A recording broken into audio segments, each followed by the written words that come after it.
അപ്പോൾ അത് ഞാൻ പപ്പായ പൊട്ടിക്കാനായിട്ട് നമ്മുടെ പറമ്പിലോട്ടേക്ക് വന്നേക്കുവാണ്. നമ്മുടെ പറമ്പ് ഓൾറെഡി കാണിച്ച് തന്നിട്ടുണ്ട് പൈനാപ്പിൾ പൊട്ടിക്കുന്ന ഒരു വീഡിയോയിൽ. കണ്ടിട്ടില്ലെങ്കിൽ മസ്റ്റായിട്ട് കാണണം കേട്ടോ ആ വീഡിയോ. ഞാൻ നമ്മുടെ പപ്പായ പൊട്ടിക്കാൻ വേണ്ടി വന്നേക്കാണ്. ഞങ്ങളുടെ അവിടെ പപ്പായ, കൊപ്പക്കായ അങ്ങനെയൊക്കെയാണ് പറയുക കേട്ടോ. നിങ്ങളുടെ അവിടെ എന്തൊക്കെയാണ് പറയാറ് പേര്? കമൻറ്റ് ചെയ്യണം കേട്ടോ. ഇതാണ് നമുക്കിവിടെ 3 എണ്ണം ഉണ്ട്. 3 പപ്പായ മരവും ഉണ്ട്. അതിൽ എനിക്ക് കൈയെത്തി പൊട്ടിക്കാവുന്നത് ഈ പപ്പായ മരമാണ്. പിന്നെ ഇതുമത്തെ പപ്പായക്കാണെന്നുണ്ടെങ്കിൽ നല്ല നല്ല ടേസ്റ്റും ഉണ്ട്. അതുകൊണ്ടാണ് ഞാൻ ഇത് സെലക്ട് ചെയ്തത്. ഇത് കൈ എത്തണ ദൂരത്തിൽ നിന്ന് എനിക്ക് പൊട്ടിക്കാനായിട്ട് പറ്റും. അപ്പോൾ എൻ്റെ ഒരെണ്ണം പൊട്ടിക്കുവേണ്ട, ജസ്റ്റ് ഒരു ഷോയ്ക്ക് വേണ്ടിയിട്ടാണ് തട്ടി നോക്കിയത്. അങ്ങനെ പ്രത്യേകിച്ചൊന്നും എനിക്ക് അറിയുന്നില്ല. എൻ്റെ ഒരെണ്ണം ഞാൻ പൊട്ടിച്ചെടുത്തിട്ടുണ്ട് കേട്ടോ. അപ്പോൾ ഞാൻ ഇതിൻ്റെ അത്യാവശ്യം പശയൊക്കെ ഒന്ന് കളയാമെന്ന് വെച്ചതാണ്.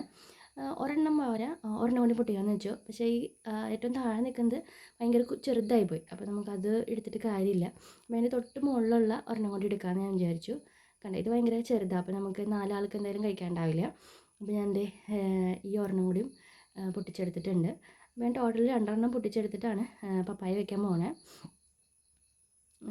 ഇതിൻ്റെ ലോങ് ഫോക്കസ് ചെയ്തിട്ടുള്ള ഒരു ഇതാണിത്. ഞാൻ വീട്ടിൽ കൊണ്ടുവന്നിട്ട് ഞാൻ നന്നായിട്ട് അതിൻ്റെ പശയൊക്കെ ഒന്ന് കളഞ്ഞിട്ട് അരിയാൻ പോവാണ്. ഞാൻ അരിയണ ഒരു സ്റ്റൈല് എല്ലാവർക്കും എങ്ങനെയാണോ എന്ന് എനിക്ക് അറിഞ്ഞൂടാ.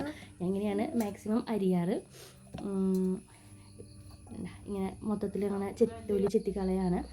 സാധാരണ ഞങ്ങൾ അവിടെ ഉണ്ടാകുന്ന കൊപ്പക്കായ മരമല്ല. ഇത് ഭയങ്കര അതിൻ്റെ തൊലിയുടെ കളറെന്ന് പറയുന്നത് ഭയങ്കര ഡാർക്ക് ഗ്രീൻ കളറായിരുന്നു കേട്ടോ. പിന്നെ ഒരു അബദ്ധം പറ്റിയെന്ന് വെച്ചിട്ടുണ്ടെങ്കിൽ, ഇപ്പം ഞാൻ ചെത്താണ്ട് വെച്ചേന്ന് പറഞ്ഞില്ലേ, അത് ഞാൻ ചെത്തി തുടങ്ങിയപ്പോഴാണ് അറിഞ്ഞത് അത് പഴുത്തിട്ടുണ്ടായിരുന്നു എന്ന്. അങ്ങനെ ഞാൻ ലാസ്റ്റ് ഒരെണ്ണം കൊണ്ട് തന്നെ തട്ടിക്കൂട്ടിയൊരു ഉപ്പേരിക്ക് വെച്ചിട്ടുണ്ട്. ഉപ്പേരിയല്ല, മെഴുക്ക് പുരട്ടി എന്നൊക്കെ പറയില്ലേ, അങ്ങനെ വെളിച്ചെണ്ണയൊക്കെ ഒഴിച്ച് നമ്മുടെ സവാളയും ഉള്ളിയും മുളകും വെളുത്തുള്ളിയൊക്കെ ഒന്ന് മൂപ്പിച്ചിട്ട് അങ്ങനെ ജസ്റ്റ് തേങ്ങ ഇടാണ്ട് ഉണ്ടാക്കിയിട്ടുണ്ട്. അപ്പോൾ ഇതാണ് നമ്മുടെ ബ്രേക്ക്ഫാസ്റ്റ് ഇന്നത്തെ. കുറച്ച് ചോറെടുത്തിട്ടുണ്ട്, നമ്മുടെ പപ്പായയുടെ തോരൻ. അപ്പോൾ എല്ലാവർക്കും ടാറ്റാ ബൈ ബൈ. മറ്റൊരു വീഡിയോയിൽ കാണാം. അതുവരേക്കും